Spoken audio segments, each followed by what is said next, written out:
हमारा उत्तराखंड में आपका स्वागत है। मैं हूं वारिश अजहर। रुक करते हैं इस वक्त की हेडलाइंस पर। पीएम मोदी की हाई लेवल मीटिंग के बाद फैसला, 16 जनवरी से पूरे देश में शुरू होगा टीकाकरण। सबसे पहले 3 करोड़ हेल्थ केयर वर्कर्स को लगेगी वैक्सीन।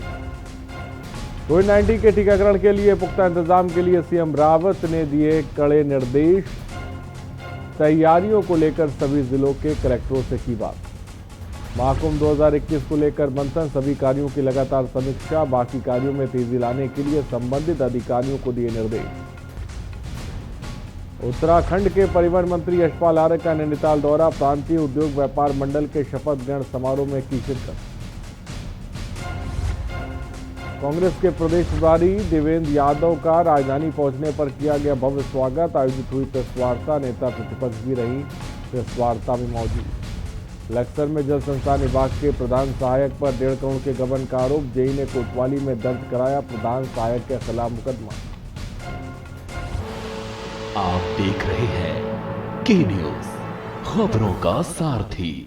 और नैनीताल प्रांतीय उद्योग व्यापार मंडल मल्लीताल राम सेवक सभा प्रांगण में शपथ ग्रहण समारोह आयोजित किया गया। शपथ ग्रहण समारोह में व्यापार मंडल में चुने गए पदाधिकारियों को पद और गोपनीयता की शपथ दिलाई गई। शपथ ग्रहण समारोह में शिरकत करने नैनीताल पहुंचे मुख्य अतिथि कैबिनेट मंत्री यशपाल आर्य ने चुने हुए पदाधिकारियों को प्रमाण पत्र देकर सम्मानित किया।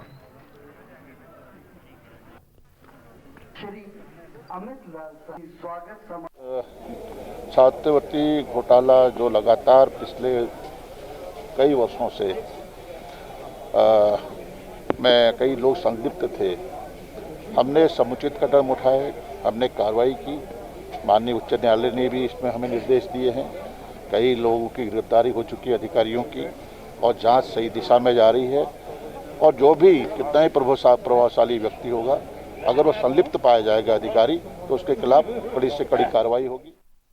खबर देहरादून से, जहां घंटाघर पर स्वर्गीय इंदिरामणि बडूनी की प्रतिमा के पास उत्तराखंड क्रांति दल के संरक्षक त्रिवेंद्र सिंह पवार के नेतृत्व में 24 घंटे का उपवास रखा गया। इस अवसर पर त्रिवेंद्र सिंह पवार ने कहा कि देश के अन्नदाता आज सड़कों पर हैं। देश के अन्नदाता को केंद्र और मोदी सरकार उनकी मांगों की जगह अपनी हठ धर्मिता से पीछे नहीं हट रही है और जल्द से जल्द इस मामले को सुलझाना चाहिए। ये जो किसान जो आंदोलन कर रहे हैं, उनके अधिकारों, अपने अधिकारों की लड़ाई वो लोग लड़ रहे हैं। उत्तराखंड क्रांति दल किसानों के हक में आज उपवास कर रहा है और सरकार को जल्दी से जल्दी उनकी मांगे माननी चाहिए, हर तरीका छोड़ करके। क्योंकि जो अन्नदाता है, जो इस देश को पालता है, जो इस देश को बचाता है, उनके साथ इस तरह का व्यवहार जो है सरकार जो करे गलत बात है। और ये सरकार जो है पूरे अंबानी और अदानी की दलाली कर रहे हैं, उनकी ठेकेदारी कर रहे हैं और पूरे देश की जनता जो है एक तरफ छोड़ रहे हैं। उत्तराखंड में आगामी विधानसभा चुनाव के लिए जहां भाजपा और आम आदमी पार्टी के दिग्गज नेता उत्तराखंड का दौरा कर रहे हैं, तो वहीं दूसरी ओर प्रदेश में कांग्रेस ने भी कमर कस ली, जिसको लेकर कांग्रेस प्रदेश प्रभारी देवेंद्र यादव उत्तराखंड के 3 दिवसीय दौरे पर रहे। आपको बता दें कि देवेंद्र यादव ने 7 जनवरी से कुमाऊं से अपना दौरा शुरू किया था, जिसके बाद वे 8 जनवरी से लेकर 9 जनवरी तक गढ़वाल दौरे पर रहे। वहीं आज देहरादून के कांग्रेस मुख्यालय में देवेंद्र यादव की अध्यक्षता में प्रेस वार्ता का आयोजन किया गया। इस दौरान तमाम आला नेता मौजूद रहे। हमने आपको बताया कि इस दौरान, ये 3 दिवसीय जो हमारा प्रवास था, इसके दौरान हम बूथ पर पहुंचकर बूथ की कमेटियों से हमने संपर्क साधा है। जब केंद्रीय नेतृत्व, हमारा स्टेट का नेतृत्व इतना जागरूक होकर बूथ पर खुद जाकर बूथ कमेटियों के बारे में उनकी समस्याएं, उनकी कार्य योजना, अपनी जो इनपुट्स हैं उसके बारे में बता रहा है, तो निश्चित ही हमने एक नया स्लोगन भी दिया कि मेरा बूथ मेरा गौरव। मैंने कहा कि मातृशक्ति के परिप्रेक्ष्य में कैसी धारणा रखते हैं। नारा क्या दिया कि बेटी बचाओ बेटी पढ़ाओ। अरे बेटी बचेगी भी तब, पढ़ेगी भी तब जब आप मातृशक्ति का सम्मान करोगे। नेता प्रतिपक्ष हमारे बीच में विद्यमान है और जो मुकाम आपने राजनीति में हासिल किया है, ये मुकाम हासिल जो है बहुत कम लोगों को मिलता है। आप जब सदन में अपनी बात कहती हैं तो पक्ष और विपक्ष बड़ी गंभीरता से आपको सुनता है। और उत्तरकाशी के नौगांव ब्लॉक के ग्राम फुआड़ गांव में पाइपलाइन के आज 25 दिन बाद पड़े हो गए और नौगांव गोडर से आने वाली 14 किलोमीटर लंबी लाइन को गांववासी स्वयं जोड़ने में लगे, लेकिन अभी तक गांव में पानी नहीं पहुंचा। सरकार गांव के पानी की कोई सुध नहीं ले रही है। समाज सेवी गब्बर सिंह रावत ने जल निगम अधिकारी से बात कर पाइपलाइन में पानी चालू कराने की बात कही, लेकिन जल निगम ने पाइपलाइन में रिपेयर करने से साफ मना कर दिया। अब गब्बर सिंह के नेतृत्व में सभी ग्रामवासी और पूर्व शासन अध्यक्ष राजमोहन रावत बिना सरकार की मदद से फिटर को साथ लेकर पाइपलाइन जोड़ने में लगे हैं।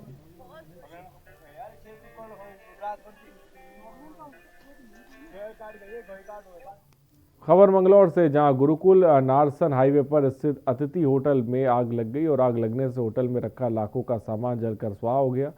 आग रात के समय जब होटल में लगी तो कोई नहीं था। बता दें कि होटल काफी समय से बंद पड़ा है। वह होटल स्वामी अज्ञात लोगों पर आग लगाने का आरोप लगा रहे हैं, तो वहीं पुलिस गहनता से जांच कर रही है।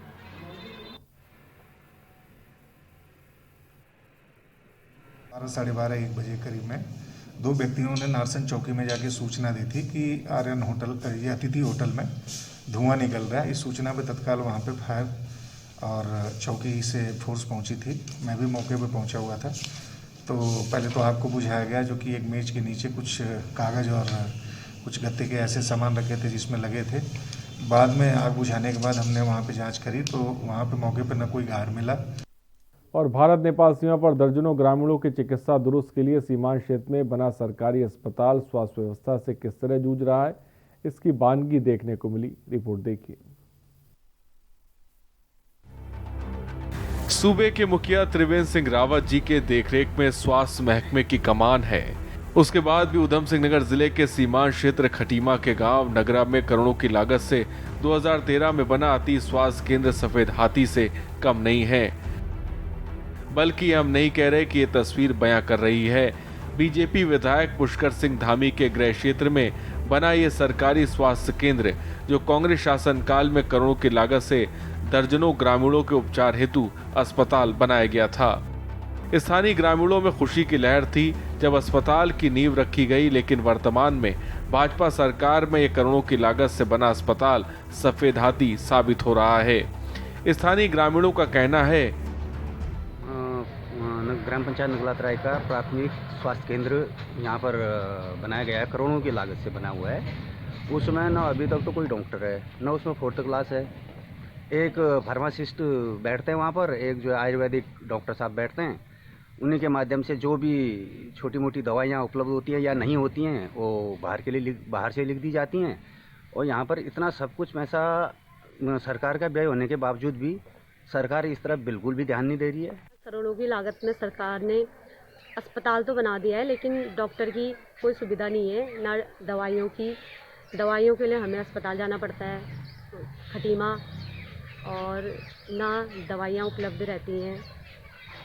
तो इसके लिए मतलब हमें बहुत परेशानी होती है। बहरहाल अस्पताल को लेकर कांग्रेस के प्रदेश महासचिव भुवन कापड़ी ने राज्य सरकार पर तंज कसते हुए कहा, मामले में बीजेपी की महिला मोर्चा की प्रदेश सचिव ने क्षेत्रीय विधायक के गांव में करोड़ों की लागत से बने सरकारी अस्पताल में डॉक्टर न होने और अव्यवस्था पर चिंता व्यक्त करते हुए जल्द सरकार से अस्पताल की दुर्दशा ठीक कराने की बात कही है।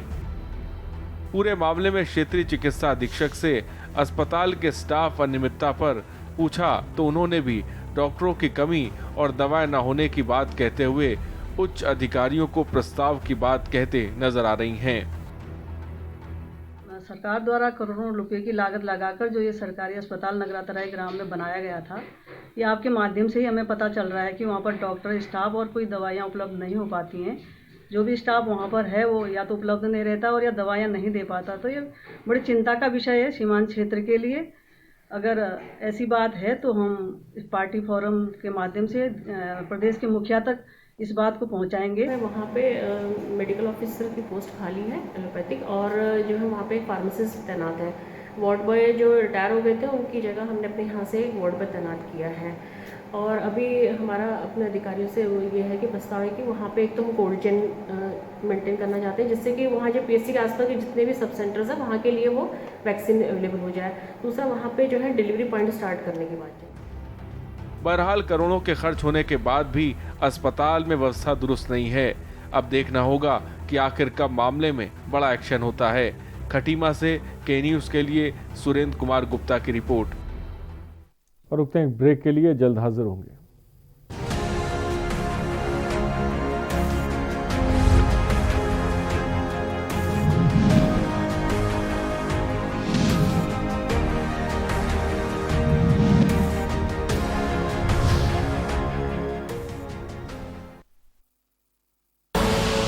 आप देख रहे हैं के न्यूज़, खबरों का सारथी।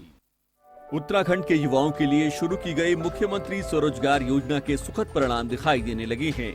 इस योजना के तहत अब तक 7,000 से अधिक प्रोजेक्ट्स को मंजूरी दी गई है। 2,200 से अधिक लोगों को 35 करोड़ रुपए से अधिक का लोन स्वीकृत किया जा चुका है। योजना में बैंकों के जरिए 150 प्रकार से अधिक व्यावसायिक गतिविधियों के लिए 25% तक की सब्सिडी पर लोन उपलब्ध कराया जा रहा है। अधिक जानकारी के लिए विजिट करें www.msy.uk.gov.in। गुनाहों का देवता देखिए बीहड़ के बागी में इस शनिवार और रविवार रात 8 बजे प्रबुद्ध चौहान के साथ। आप देख रहे हैं के न्यूज़, खबरों का सारथी।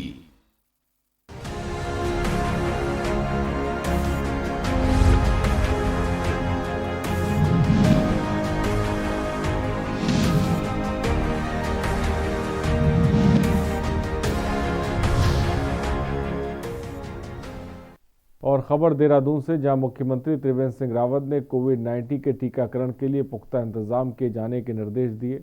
उन्होंने कहा कि राज्य में आधिकारिक और स्वास्थ्य विभाग ने कोविड टीकाकरण की दृष्टि से अच्छी तैयारी की है। जो कार्य लगन, धैर्य, विश्वास से किया जाता है उसमें सफलता जरूर मिलती है।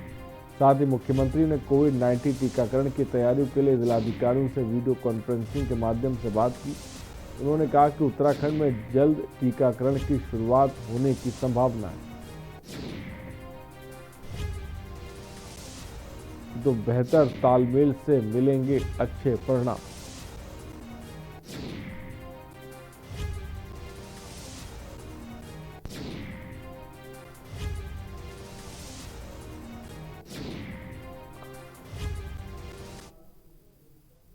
खबर देहरादून से, जहां कांग्रेस प्रदेश प्रभारी देवेंद्र यादव की अध्यक्षता में प्रेस वार्ता की गई। इस दौरान नेता प्रतिपक्ष इंदिरा हृदय सहित प्रदेश अध्यक्ष प्रीतम सिंह भी मौजूद रहे।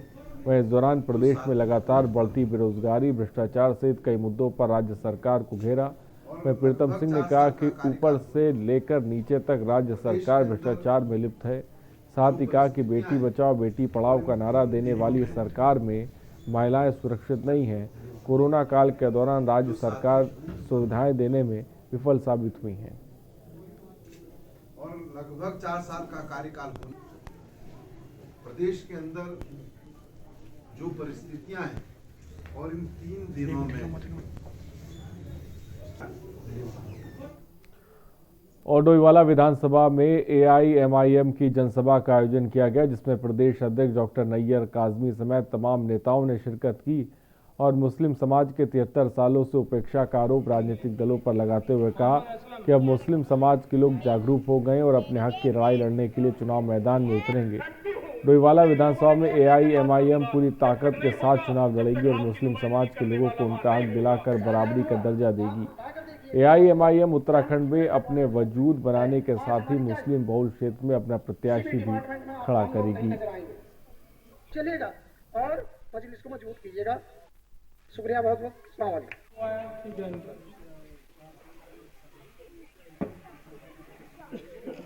ठीक है, राजनीतिक पार्टी है हमारी और बिल्कुल चुनाव लड़ेंगे और संविधान की खूबसूरती यही है कि सबको हक है चुनाव लड़ने का। इस देश के अंदर बिल्कुल दस्तक दे चुकी है। 1 साल लगभग हो गया है। 1 जनवरी को पार्टी यहाँ पर जो है अनाउंस हो गया था, इनॉग्रेशन किया गया था पार्टी का बाकायदा रुड़की में। और अब यहाँ पर जो है पार्टी पूरी तरह से अपने संगठन को मजबूत करने में लगी हुई है। आज जो मीटिंग है वो भी उसी कड़ी का एक हिस्सा है कि हमारा संगठन मजबूत हो जाएगा। और खबर बेनीनाग से, 16 दिसंबर को दिल्ली के शहीद स्मारक से प्रधानमंत्री नरेंद्र मोदी के द्वारा विजय ज्वाला यात्रा का उद्घाटन किया गया था। यह यात्रा में साथ चल रहे 6 गढ़वाल रेजिमेंट के जेसीओ दलीप सिंह ने बताया कि ये मशाल यात्रा देश की चारों दिशाओं में दिल्ली से निकाली गई है, जिसका समापन भारत पाक युद्ध के 50 साल पूरा होने के बाद 16 दिसंबर 2021 को दिल्ली वार मेमोरियल में किया जाएगा।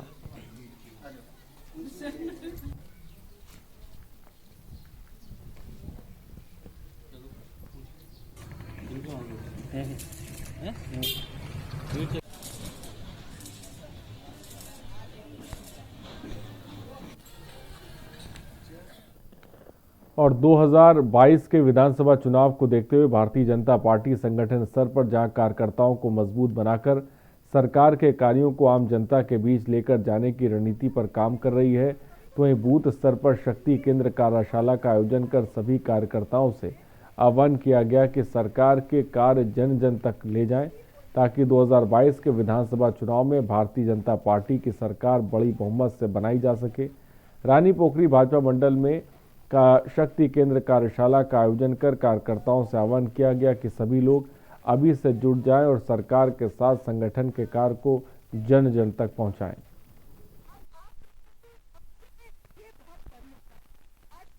भारतीय जनता पार्टी समय समय पर अपने कार्यकर्ताओं का प्रशिक्षण देती रहती है और उत्तराखंड में नहीं, ये पूरे भारत में ये कार्यक्रम चल रहा है शक्ति केंद्रों का। जिस तरह से पूर्व में मंडलों का सम्मेलन भारतीय जनता पार्टी ने किया है, उसी तरह से उस कार्यक्रम को अब शक्ति केंद्रों पर ले जाने का बनाया गया है। और भारतीय जनता पार्टी रानी पोखरी मंडल ने अपने शक्ति केंद्रों पे कार्यक्रम कर रही है। यही मकसद है? मकसद ये है कि भारतीय जनता पार्टी कार्यकर्ताओं रहित पार्टी है और कार्यकर्ता मजबूत होगा तो पार्टी मजबूत होगी। और नेता प्रतिपक्ष इंदिरा हृदयेश को लेकर भाजपा प्रदेश अध्यक्ष के विवादित बयान को लेकर महिला कांग्रेस कार्यकर्ताओं में आक्रोश दिखा। बीते दिनों भीमताल भाजपा कार्यकर्ताओं के सम्मेलन में भाजपा अध्यक्ष का नेता प्रतिपक्ष दिए गए बयान पर नाराज महिला कांग्रेस ने खटीमा मुख्य चौराहे पर बीजेपी अध्यक्ष का पुतला फूका। प्रदर्शन कर रहे कार्यकर्ताओं का कहना है कि खुद बुजुर्ग हो चुके बीजेपी महिला नेत्री के लिए दिया गया अभद्र बयान निंदनीय है।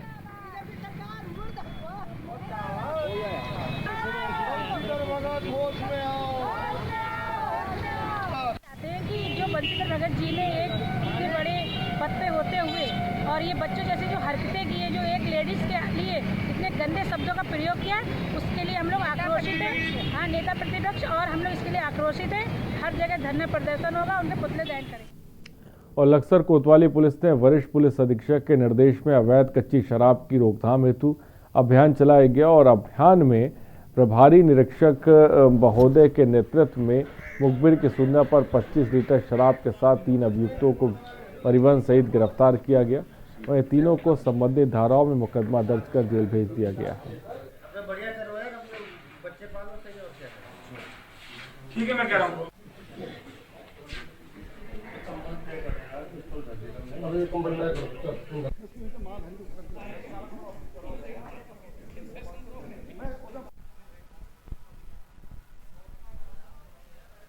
इसको थाना लक्सर पुलिस द्वारा 3 अपराधियों को मैं कच्चे शराब के पकड़ा गया। उसमें बाबूराम समय कबूल से निवासी मोहम्मद बुजुर्ग के हैं, राजवीर परमाई मोहम्मद बुजुर्ग का है। इनसे इनके कब्जे से 10 लीटर शराब मिली है और एक संदीप मुल्की राज है जो रायपुर दिराड़े का है, उसके कब्जे से 5 लीटर कच्ची शराब मिली है। इनके खिलाफ थाने पर अभियोग दर्ज करके मैदानी कार्रवाई की जाती है। और खबर रुद्रपुर के बगबाड़ा से, जहां चौकी पुलिस ने स्मैक की खेप के साथ एक आरोपी को गिरफ्तार किया। आरोपी के पास से 4.91 ग्राम स्मैक और 28,000 की नकदी बरामद हुई है। आरोपी बरेली से स्मैक लाकर रुद्रपुर में सप्लाई करता था।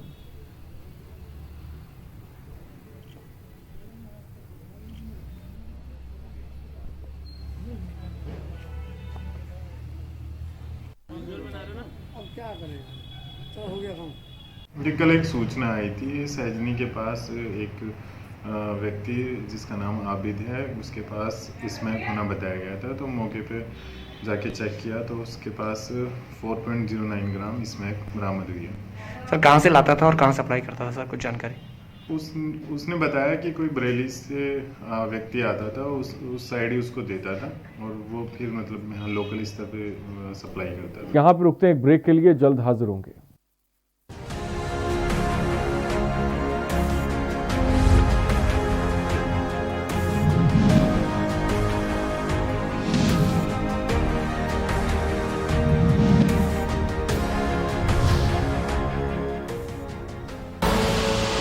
आप देख रहे हैं के न्यूज, खबरों का सारथी।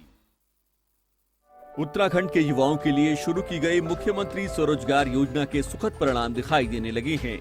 इस योजना के तहत अब तक 7,000 से अधिक प्रोजेक्ट्स को मंजूरी दी गई है। 2,200 से अधिक लोगों को 35 करोड़ रुपए से अधिक का लोन स्वीकृत किया जा चुका है। योजना में बैंकों के जरिए 150 प्रकार से अधिक व्यावसायिक गतिविधियों के लिए 25% तक की सब्सिडी पर लोन उपलब्ध कराया जा रहा है। अधिक जानकारी के लिए विजिट करें www.msy.uk.gov.in।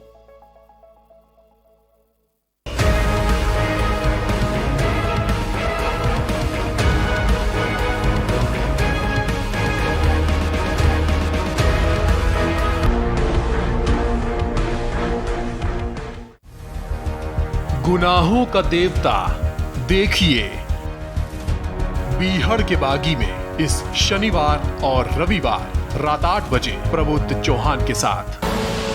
आप देख रहे हैं के न्यूज, खबरों का सारथी।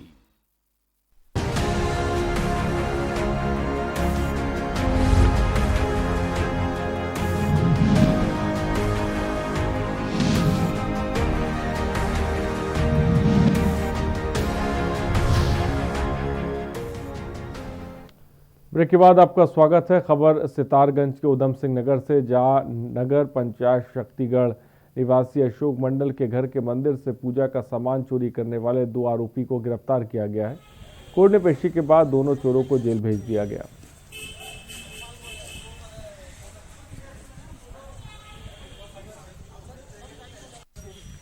स्वामी के घर में मंदिर बना हुआ था। मंदिर में से कुछ बर्तन, गिलास और ये पीतल के परात, इस तरीके का सामान और पूजा का सामान वो काफ़ी 2 चोरों ने चोरी कर लिया था, मुकेश और महेश नाम के। बाद में उसमें मुकदमा कायम किया गया और आज वो गिरफ्तार कर लिए गए। नए सामान के बरामद किया गया, उनके खिलाफ मुकदमा दर्ज कर आज जेल भेजा गया। और खबर सितारगंज के उधम सिंह नगर से, जहां जिला अधिकारी रंजना राजगुरु ने सीएससी हॉस्पिटल में कोरोना वैक्सीन के ट्रायल किए जाने वाले वार्डों की तमाम व्यवस्थाओं का जायजा लिया। वहीं रंजना राजगुरु ने यह भी बताया कि पूरे जिले में 10 सरकारी अस्पतालों में कोरोना वैक्सीन को लेकर ट्रायल चल रहा है, जिसमें अलग अलग सेक्टर मजिस्ट्रेट बनाए गए हैं। आपको तो पता होना चाहिए, आप सब डिवीजन की हेड हैं भाई, आपको नहीं पता रहेगा।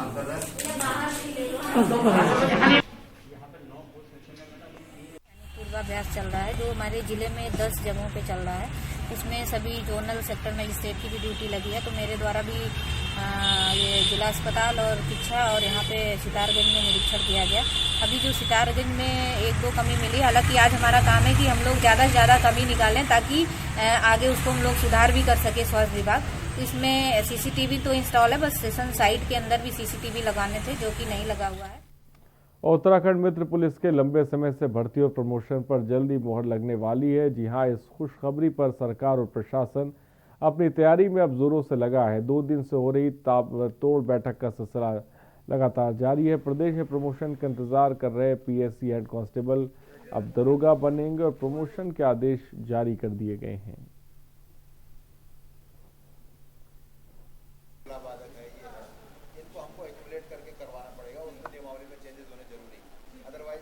अभी तो जो राज्य सरकार ने जो निर्णय लिया है वो निर्णय हम तक नहीं पहुंचा है, आयोग तक।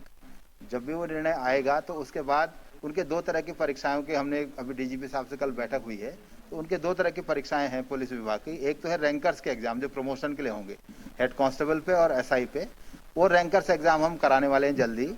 उसके अलावा जब सीधी भर्ती का मामला आएगा तो जो राज्य सरकार ने जो निर्णय लिया है अब उसके साथ जब वो अध्याचन भेजेंगे उसके बाद हम उसकी कार्रवाई करेंगे। उत्तराखंड के त्रिवेंद्र सिंह रावत सरकार में ब्लॉक स्तर पर ग्रामीण क्षेत्रों में आमजन की समस्याओं का निस्तारण करने के लिए बहुउद्देशीय शिविर लगाकर अधिकारी मौके पर ही जन समस्याओं का निस्तारण कर रहे हैं। इस शिविर में आने वाली सभी समस्याओं की निगरानी के अधिकारियों के द्वारा की जा रही है।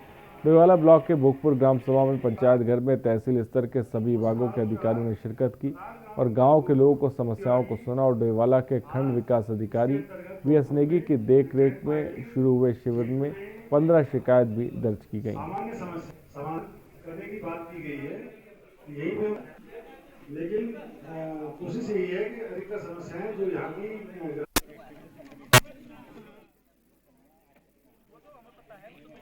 का सभी जनता को बहुत फ़ायदा मिला है और ये मैं मुख्यमंत्री जी का धन्यवाद करता हूँ। इस तरह के शिविर हर ग्राम में क्षेत्र में लगते रहें और मैं अधिकारियों का भी धन्यवाद देता हूँ जिन्होंने आके यहाँ पे समस्याओं का समाधान करा और जितनी भी समस्या आई यहाँ पे सभी का निस्तारण कर दिया गया, समाधान हो गया।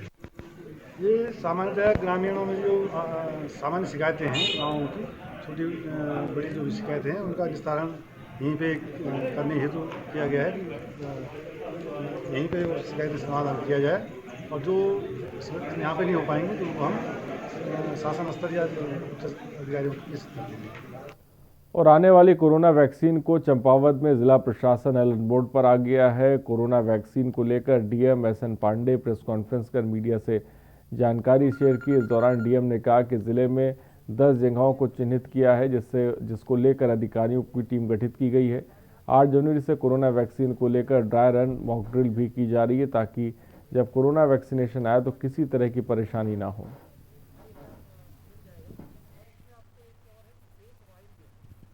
भारत सरकार और राज्य सरकार के निर्देशानुसार जनपद में 8 जनवरी को जो है कोविड वैक्सीनेशन का ड्राई रन होना है, जिसमें जनपद में 10 सेशन साइट सेलेक्ट किए गए हैं और उन सेशन साइट्स में सभी जो कार्मिक लगाने जाने हैं जिनके हमारे वैक्सीनेशन अफसर 1 to 5 हैं, इन सब की ट्रेनिंग की जा चुकी है।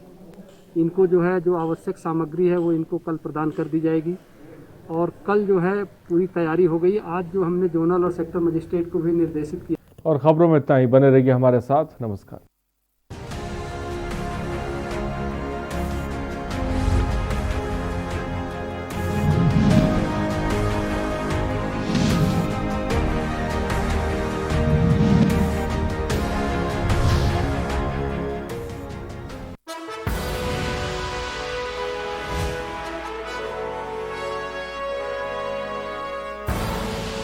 आप देख रहे हैं के न्यूज, खबरों का सारथी। उत्तराखंड के युवाओं के लिए शुरू की गई मुख्यमंत्री स्वरोजगार योजना के सुखद परिणाम दिखाई देने लगे हैं। इस योजना के तहत अब तक 7,000 से अधिक प्रोजेक्ट्स को मंजूरी दी गई है। 2,200 से अधिक लोगों को 35 करोड़ रुपए से अधिक का लोन स्वीकृत किया जा चुका है। योजना में बैंकों के जरिए 150 प्रकार से अधिक व्यावसायिक गतिविधियों के लिए 25% तक की सब्सिडी पर लोन उपलब्ध कराया जा रहा है। अधिक जानकारी के लिए विजिट करें www.msy.uk.gov.in। खुदी को आजमाया है तो ये अंदाज आया है, खुदी को आजमाया है तो ये अंदाज आया है। तुम में भी मैं हूं, शुद्ध प्लस पान मसाला। स्वाद और खुशबू में झूम के भाई लेके आए गोल्डी मसाले। गोल्डी मसाले, खुशबू और स्वाद ऐसा तो रिश्तों में गुस्सा कैसा।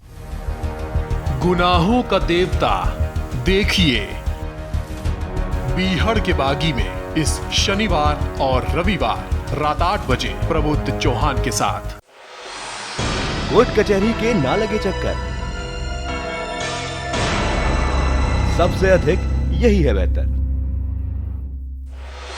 लेकिन बढ़ ही जाए पाला तो कहां जाए, क्या करें? घबराए नहीं, अब हर मुश्किल होगी आसान। के न्यूज इंडिया पर वकील आपका देगा समाधान। कीजिए कॉल, पूछिए अपने सवाल 0512-23900031 और 0512-23900032। वकील आपका हर रविवार दोपहर 3 बजे केवल के न्यूज इंडिया पर।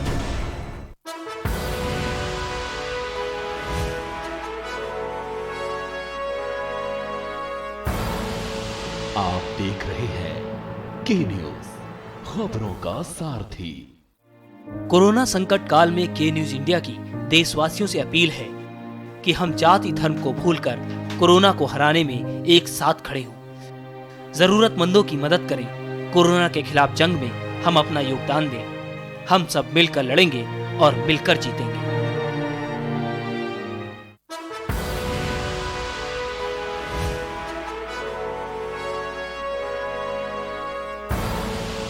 आप देख रहे हैं के न्यूज, खबरों का सारथी।